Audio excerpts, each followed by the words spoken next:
Happy International Women's Day to all the amazing women in our Asthma Friend community. We had to do a deep dive on this today, how asthma uniquely affects women, especially as we journey through different stages of life. Such an important topic. Yeah, so we're diving into this based on an article from Asthma Friend, our home base. The article is called Asthma in Women's Health, Understanding the Unique Challenges and Management Strategies.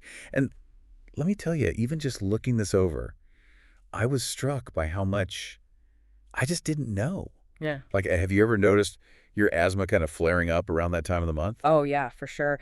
The article even mentions how, our hormones, estrogen and progesterone, can really have an impact on inflammation and our immune response. Wow. And that shows up in our airways. So there's like a biological reason. Yeah. But why is it that some women find relief from asthma symptoms at certain times, while others actually feel worse? Well, every woman's body, reacts a little differently to these hormonal shifts. So for some, they may experience a little less inflammation at certain points and their cycle leading to fewer symptoms. While others experience kind of the opposite, an increase in inflammation, and their asthma might get worse. So it's almost like our bodies have their own internal rhythm when it comes to this stuff. Yeah. But the article goes beyond just the monthly cycle. It really looks at how different stages of life can affect women with asthma. Absolutely. I mean, think about it. Puberty, your period, pregnancy, even menopause. Yeah. These are all periods of huge hormonal change. Huge. And with each comes a unique set of challenges for us women with asthma.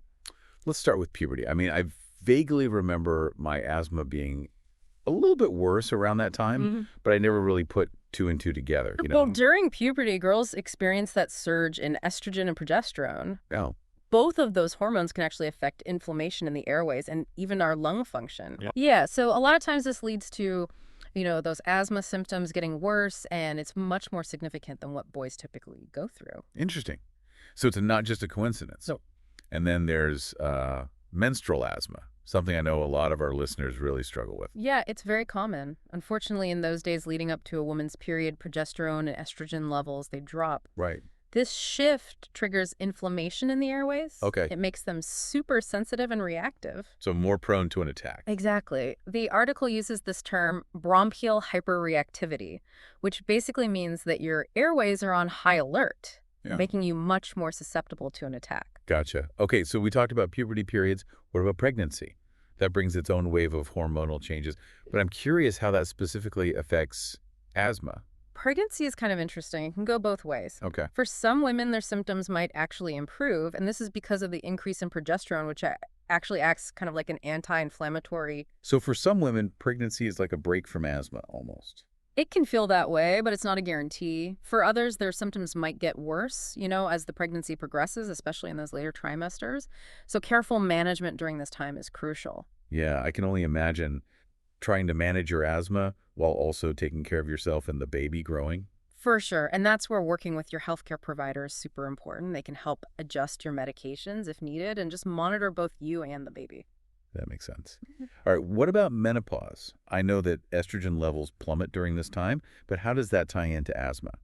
Well, menopause, unfortunately, can mean a worsening of asthma symptoms for some women. The drop in estrogen can be a factor. And then there's the weight gain that's common during menopause, Right. which can also exacerbate asthma. So it's almost like a double whammy. Declining estrogen and weight gain both contributing to more asthma symptoms? Unfortunately, yes. And this is because fat tissue releases those inflammatory substances. Oh, wow. And it can directly affect the airway. I had no idea. It's amazing how much hormones impact women's experience with asthma throughout their lives. It really is. But the article also mentions some other things, like triggers unique to women. Yes, and some of them you might not expect. Some are related to those hormonal changes, while others are kind of just, how we live our lives and what we're exposed to. Okay. A lot of women report that strong scents like perfumes and fragrances trigger their asthma. Oh, tell me about it. Yeah. Walking through the perfume section at a department store is a nightmare for me. And then the article digs into this connection between stress and anxiety and asthma. It's interesting because research suggests that women often experience higher levels of stress, which can actually trigger asthma symptoms. Makes sense. Yeah. I know when I'm stressed, I tend to hold my breath, which I can imagine is not good for asthma at all. And then the article discusses obesity as a factor specifically for women. Right. Those with higher body weight often experience more severe symptoms because, as we said before, that fat tissue just releases those inflammatory substances. Right. So taking care of our overall health And maintaining a healthy weight could also play a role in managing asthma. For sure. And then let's not forget about those everyday triggers that women are more exposed to in the home, Oh, yeah. like cleaning products, cooking fumes, even certain types of dust. Wow, so it sounds like we are constantly surrounded by these triggers. Yeah. So with all these unique challenges, what can women do to effectively manage their asthma? I know the article goes into some practical strategies. Yes, it really stresses the importance of personalized management, which is something we'll dive into in the next part of our deep dive. Okay, stay tuned for that. Okay, so we've uncovered some of these unique challenges, but what can we actually do about it? What are some of those effective management strategies that the article talks about? Well, it really emphasizes that there's no magic bullet, no one-size-fits-all approach.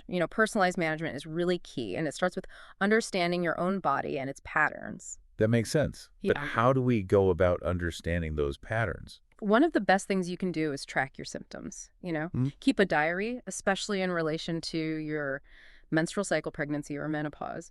You might start to see some patterns emerge and, how those hormones are influencing things. I've never really thought about a symptom diary before, but it sounds like it could be really helpful, to connect the dots a little bit. Are there any other strategies that the article mentions? Oh, yeah, for sure. Working closely with your doctor is super important. Yep. They can help you, optimize that treatment plan based on those hormonal influences and your life stage and those unique triggers. So it's like having a partner in your asthma management journey, Exactly. someone who really gets it and can help you navigate all the complexities.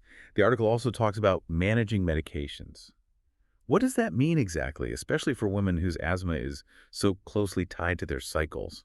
It's about being consistent and proactive.